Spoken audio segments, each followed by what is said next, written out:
Hello नमस्कार good morning प्रिय साथियों। मैं अजय मैथ्स क्लब परिवार में आपका दिल खोल कर स्वागत करता हूं। दोस्तों मैं हूं अजय मैथ्स क्लब से। Welcome to Ajay maths club. Good morning all of my friends हम कक्षा 12 की जो आपकी एक्सरसाइज है 3.1 उसे पढ़ रहे थे और उसमें हम कुछ क्वेश्चंस कंप्लीट कर चुके थे। ठीक है, हम आज आगे के प्रश्न करने वाले हैं। आइए अपन आगे के क्वेश्चन स्टार्ट करते हैं। दोस्तों स्टार्ट करने से पहले बता देना चाहता हूं, चैनल को सब्सक्राइब जरूर करना, वीडियो अच्छी लगे तो लाइक कर देना, अच्छी नहीं लगे तो लाइक मत करना, लेकिन चैनल को सब्सक्राइब जरूर करना। ठीक है, और शेयर जरूर करना। ठीक है, जिन लोगों को खासकर इसकी जरूरत है, मतलब जो 8वीं में है, 9वीं में है, 10वीं में है, 11वीं 12वीं में है, तो उन तक जरूर शेयर करो, क्योंकि उनको इस चीज की जरूरत है। ठीक है, जिनको जरूरत है उन तक जरूर पहुंचाओ। चलिए अपन स्टार्ट करते हैं कक्षा 12। देखिए कक्षा 12 में आपका एक्सरसाइज 3.1 मैं लिख देता हूं।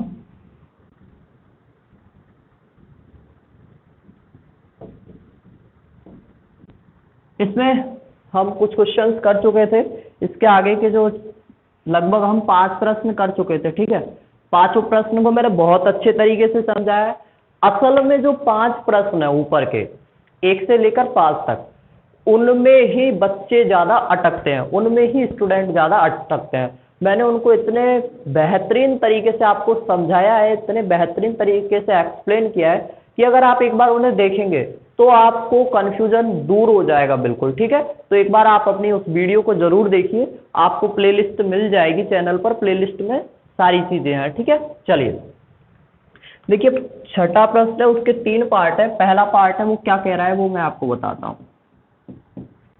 इसमें आपको एक मैट्रिक्स दी है, उस मैट्रिक्स में क्या क्या है, 4 3 x और 5, x और 5 ये, और बराबर बराबर में लिखा है y z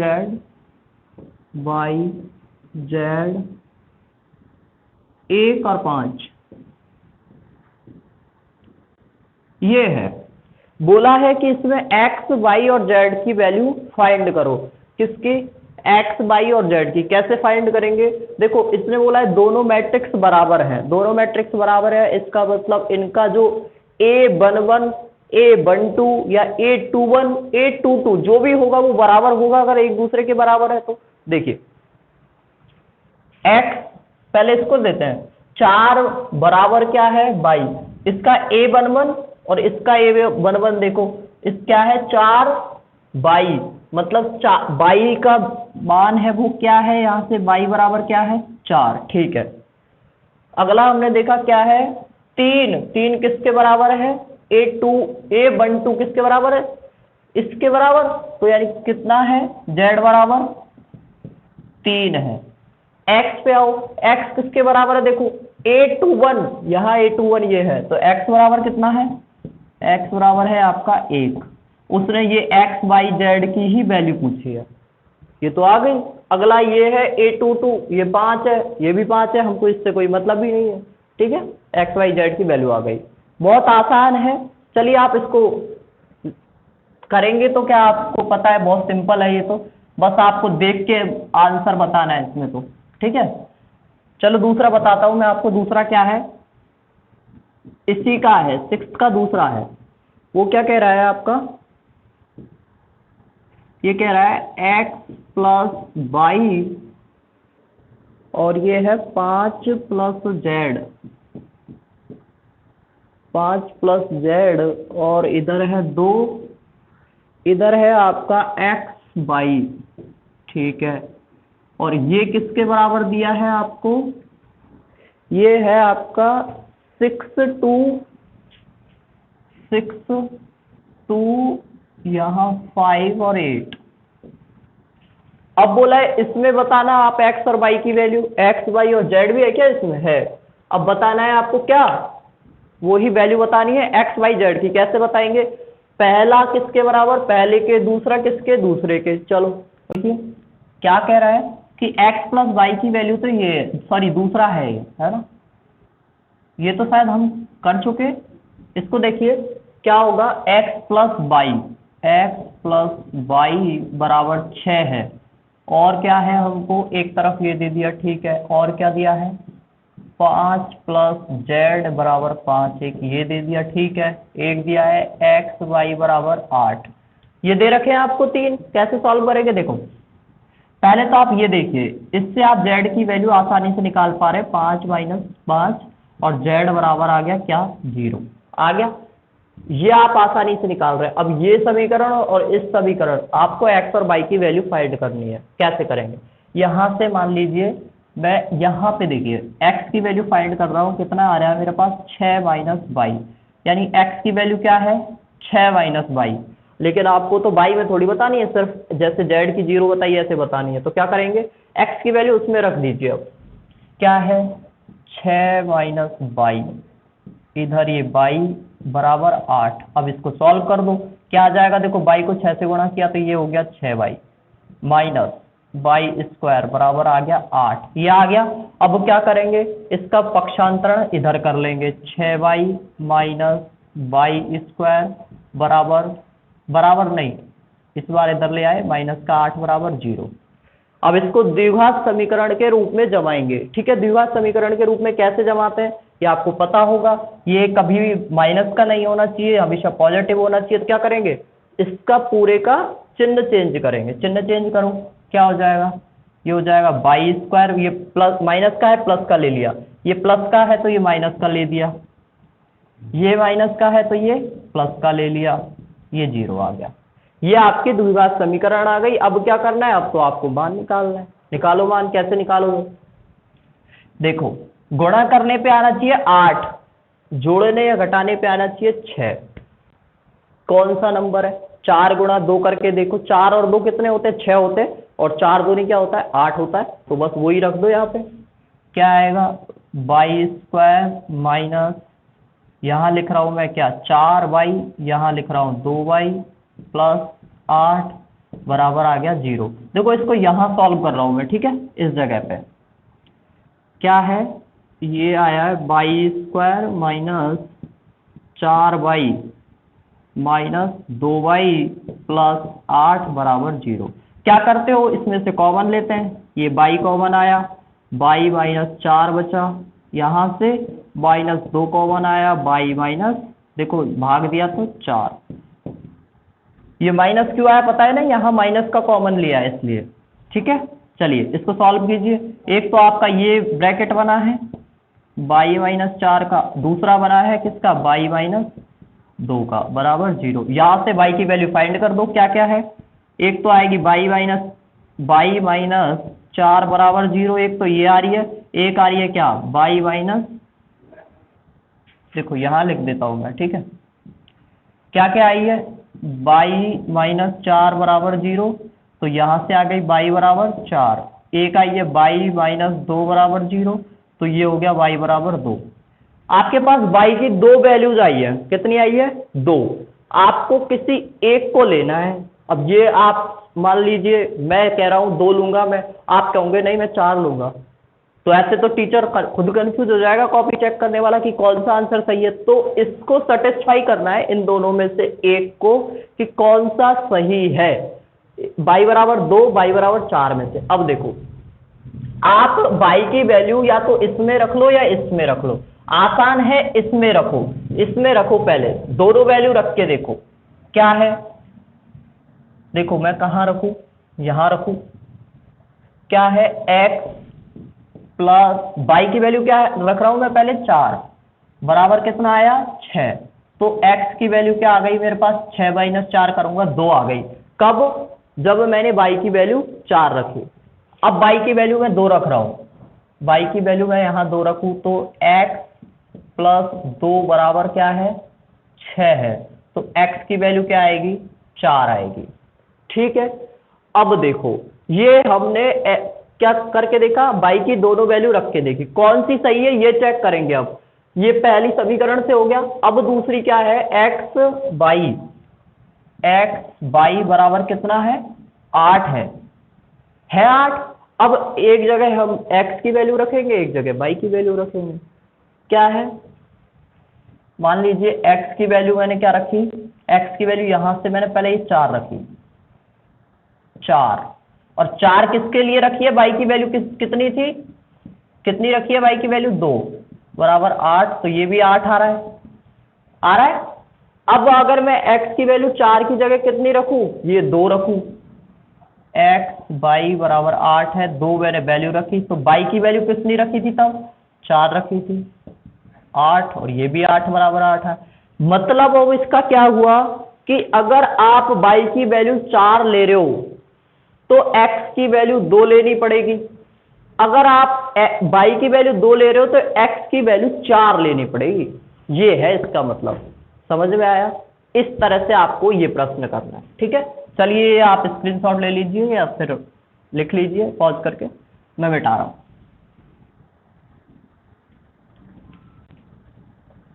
ये आपका 6 का सेकंड हो चुका है, थर्ड देख लीजिए अब।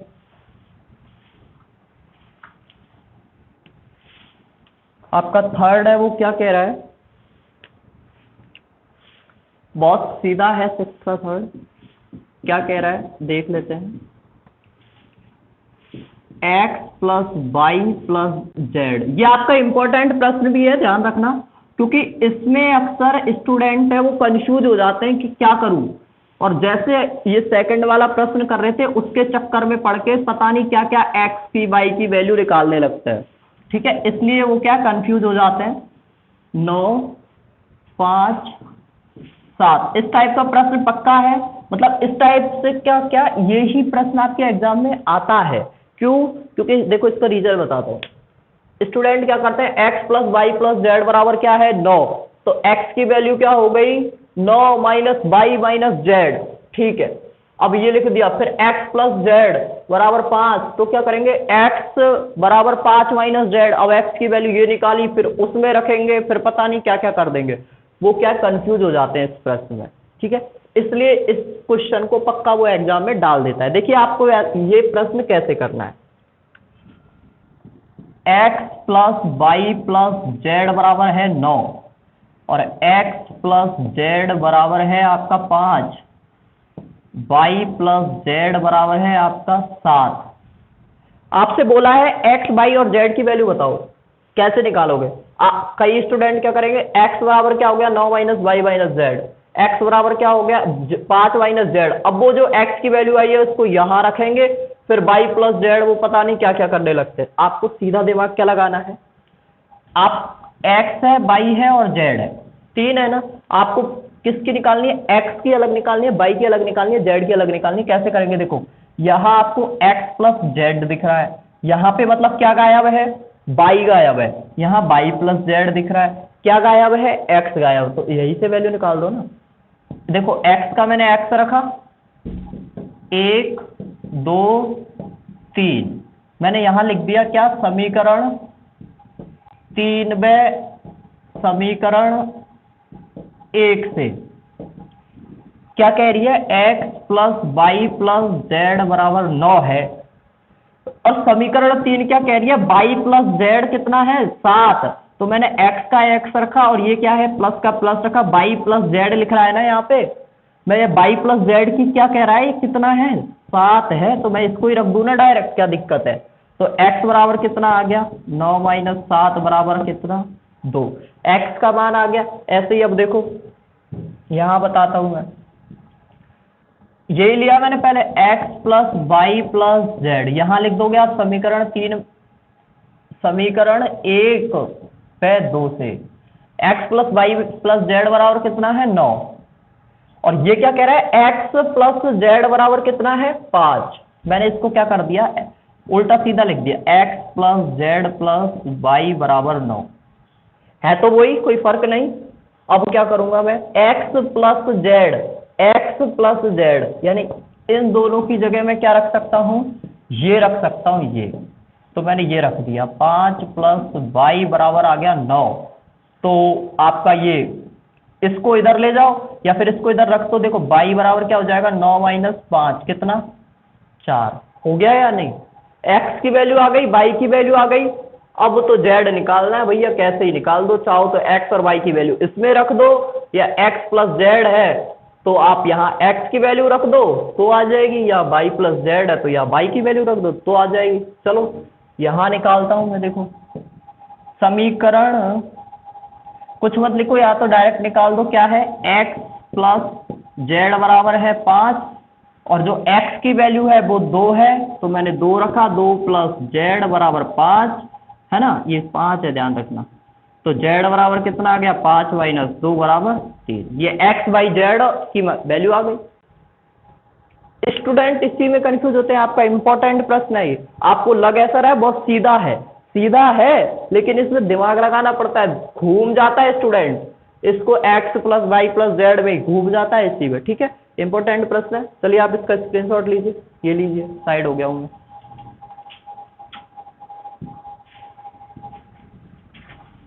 ये आपका 6th प्रश्न है जो कंप्लीट हो चुका है। ठीक है, अब 7th प्रश्न करते हैं। 7th प्रश्न क्या है आपका, वो भी इसी टाइप का है। क्या कह रहा है वो समझ लीजिए। ये है आपका 2a, सॉरी नीचे है 2a माइनस बी है, यहाँ है a minus B, 2a plus C, 2a plus C, यहाँ है 3c प्लस डी, -1 5 0 और 13। देखो मैट्रिक्स सॉल्व करने का मैं आपको एक बहुत अच्छा तरीका बताता हूं। जहां पे 0 दिख जाए ना पहले उसे उठाओ, क्योंकि 0 हर चीज को आसान कर देता है। देखो यहां पे आपको ये दिखा कि ये इसके बराबर है, पहले तो आप इनको चाहो तो बराबर लिख लो। पहले a माइनस बी, ये कितना है, -1 के बराबर है ना, और 2a प्लस सी ये किसके बराबर है, 5 के बराबर है, 2a माइनस बी ये किसके बराबर है, 0 के, 3c माइनस डी ये किसके बराबर है, 13 के। आपको इसमें एक चीज समझ में आई क्या, कि अगर मैं यहां देखूं तो मेरे को एक मान यहां से आराम से मिल सकता है, क्योंकि ये 0 के बराबर है, मैं पक्षांतरण कर दूंगा। तो करो वही काम, क्या है, 2a माइनस बी बराबर 0 है, तो 2a बराबर कितना है, b, और ये आपका क्या हो गया, यानी b की वैल्यू किसके बराबर है, b की वैल्यू किसके बराबर है, 2a के बराबर। आप ये समझो इसको, b की वैल्यू किसके बराबर, 2a के बराबर। अब यहाँ b है तो ये क्या करें, b की वैल्यू जो 2a है इसको यहां रख दो। क्या है, ये मैं यहां दे रहा हूं समीकरण इसको 1। ठीक है, समीकरण 1 से मान रखने पे आप ये लिख सकते हैं, समीकरण 1 से मान रखने पर रखो। क्या है, a का a रह जाएगा, b की वैल्यू क्या है, माइनस का माइनस, b की वैल्यू क्या है, 2a, तो मैंने ये 2a रख दिया बराबर -1, तो ये क्या बचा, -1 बचा, सॉरी -1 नहीं, -a बचा, और यहाँ -1 बचा, ये आपका माइनस कट गया। a की वैल्यू आपके सामने कितनी आ गई, इम्प्लाइज a बराबर आ गया आपका 1। आपको इसमें चारों मान निकालने, a b c d सारे निकालने, a की वैल्यू निकल चुकी। अब आपका रास्ता आसान हो गया। कैसे हो गया, देखो a b और यहाँ a आ चुका, अब तो आपको b भी आसानी से निकल जाएगा। निकाल दो, क्या आ जाएगा, देखो इसमें मान रखते हैं, आप इसको समीकरण 2 दे लेना। ठीक है, आप मतलब इसको समीकरण दे के करना, कि समीकरण 1 से मैं मान यहाँ रख रहा हूँ, समीकरण 2 से यहाँ रख रहा हूँ। चाहो तो आप देखो, ये आपकी पहली समीकरण ले लो, ये दूसरी ले लो, ये तीसरी ले लो, ये चौथी ले लो, यहाँ आप 5वीं दे दो। ठीक है, तो मैं यहां रख रहा हूं समीकरण 1 में मान रखने पर, समीकरण 1 में मान रखने पर ये 5 तक हो गई, ये छठी समीकरण दे दो आप। समीकरण कितनी भी दे दो कोई फर्क नहीं पड़ता। ठीक है, अब मैं कह दूंगा समीकरण 6 से मान समीकरण 1 में, यहां लिख रहा हूं लो, समीकरण 6 से समीकरण 1 में मान रखने पर। ठीक है, रखो, a की वैल्यू क्या है, 1 माइनस b बराबर कितना, -1। ठीक है, ये b को इधर ले जाओ, 1 माइनस 1 बराबर b, ये माइनस माइनस, देखो ये माइनस का इधर किसका आएगा, प्लस का आएगा। आएगा। और ये b माइनस का इधर किसका जाएगा, तो यहाँ से आपकी जो b की वैल्यू है वो कितनी आ गई, b बराबर आ गया 2। a आ गया, b आ गया आपका, चाहो तो समीकरण इसको 7 दे दो। a भी आ गया, b भी आ गया। अब देखो यहाँ भी आप अगर a का मान रखे, ठीक है, यहाँ a का मान रखे तो c का मान आ सकता है, तो यहाँ a का मान रखो। समीकरण 2 में, यहाँ लिख रहा हूं मैं, समीकरण 2 में किसका मान रख रहे हैं हम, a का मान रखने पर, रखो दो, a का मान क्या है 1 है, प्लस c बराबर 5, तो ये c, इसको आप इधर ले जाओ, c बराबर कितना आ जाएगा, 5 माइनस 2 यानी 3। ये आपका समीकरण क्या आ गया, 8 आ गया। आ गया। अब देखो ये c की वैल्यू आ गई, a की आ गई, b की आ गई, c की आ गई, अब d की तो आनी है, ये वाली समीकरण से आएगी। कैसे आएगी, c की वैल्यू इसमें रख दो, क्या दिक्कत है। चलो मैं यहां रख रहा हूं, समीकरण 8 से, समीकरण 8 से किसमें, 4 में मान रखने पर, ठीक है, रखो। c की वैल्यू आपकी 3 है ना, देखो 3 रख दो यहाँ पे, 3 कोष्ठक 3 माइनस d बराबर कितना 13 है। देखो 3 गुणा 3 कितना 9, और ये d को मैं इधर लेके जा रहा हूँ, ये 13 को इधर लेके आ रहा हूँ, कितना हो जाएगा d, ये -4 बराबर d, यानी d की वैल्यू क्या आ गई 4, माइनस के 4, ठीक है। a की आ गई, b की आ गई, c की आ गई, d की आ गई। ये लीजिए, ये आपका कौन सा प्रश्न हो गया, ये आपका 7वां प्रश्न हो गया, ठीक है। इसी के साथ 7वें प्रश्न के साथ मैं वीडियो को खत्म करूंगा दोस्तों। अगर अच्छी लगी हो तो लाइक कर देना, अच्छी नहीं लगी तो लाइक मत करना, लेकिन शेयर जरूर कर देना, ठीक है। देखो हम बिल्कुल अभी नए हैं और ज़्यादा कुछ तो पढ़ाना नहीं जानते, लेकिन थोड़ा बहुत कुछ जानते हैं, उसको आपको पढ़ा रहे हैं, ठीक है। बिल्कुल नए हैं हम इस इंडस्ट्री में, तो आपके सपोर्ट की ज़रूरत है, आप सपोर्ट बनाए रखें। चलिए दोस्तों, मैं इस वीडियो को इसी के साथ एंड करता हूँ। मिलते हैं कल एक नई वीडियो में, तब तक के लिए अपना ख्याल रखना, अपनों का ख्याल रखना। Love you, bye bye, take care, have a nice day. Thank you दोस्तों।